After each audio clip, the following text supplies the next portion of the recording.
Hi, my name is Francesca Fazio and I'm an associate member of Avventura Urbana. Avventura Urbana is a consultancy firm specialized in mediating conflicts and realizing participatory and deliberative processes with public administrations and private companies. It was founded 30 years ago in Italy, but we work also abroad, and our aim is to engage citizens and stakeholders in decision-making processes regarding the design of policies, services, and infrastructure in many different domains, varying from strategic and territorial planning, urban regeneration, sustainable development, social inclusion, culture, advocacy, and many others.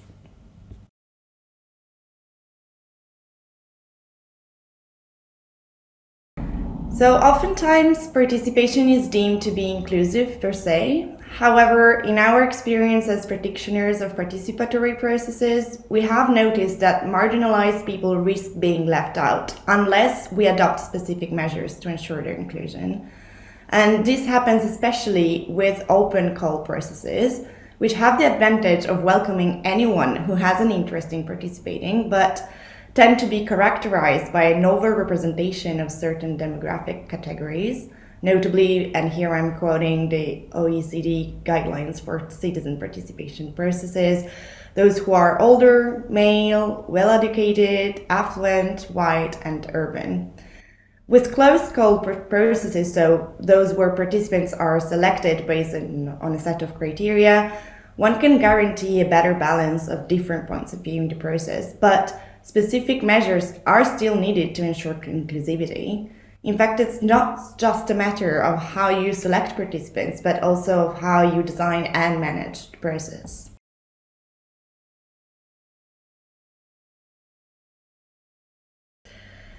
Certainly, the lottery ensures that all demographic categories are equally represented in a process. However, inclusivity is not only about numbers. For example, having more women in the room does not automatically mean having greater gender equality. So the question is how to make the gender dimension transformative in the process. And the same reasoning, of course, works for all other categories of people who tend to be marginalized. So what is of utmost importance is creating a favorable environment for discussion by considering everybody's needs and preferences and by removing any obstacles that might hinder the effective engagement of all.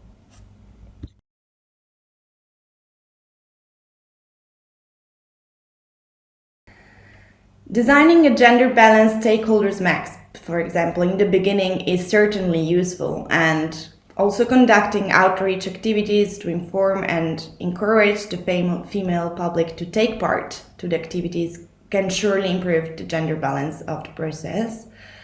However, since it's not just a matter of numbers, I think that the most important question is how can we ensure gender equality in participatory and deliberative processes? And to do that, one needs to adopt a gender mainstreaming approach, therefore considering gender-specific needs from the design phase of the process through its implementation until its conclusion. For example, involving women organizations or gender rights experts in the initial listening phase of the process can be useful to collect suggestions on the topics that should be discussed or on the other stakeholders that should be involved and on the logistical details that need to be considered to ensure that the female public can participate, for example, the time in the day or the area where the events take place. And secondly, ensuring that during the events, the interaction methods are diversified to respond to different needs, or that the discussion is facilitated in a way that creates a safe and encouraging environment for women to express themselves. Thirdly, inviting experts that can provide the public with additional information on the topic that is being discussed with a gender lens. It can foster further discussion even among those who wouldn't normally focus on that specific angle. And finally, monitoring and reporting the results of the process with disaggregated data and the gender analysis is crucial to adjust the process in making and create a benchmark with other projects, which other projects can relate to.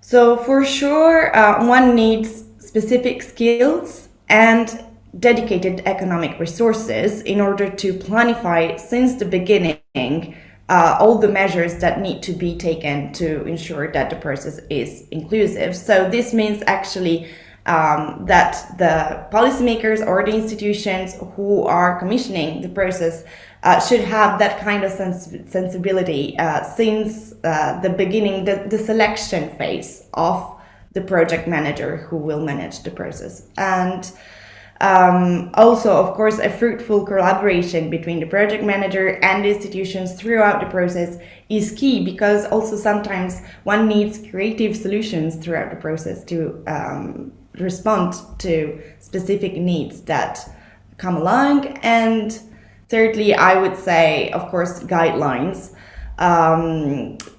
Of course, in the form of recommendations or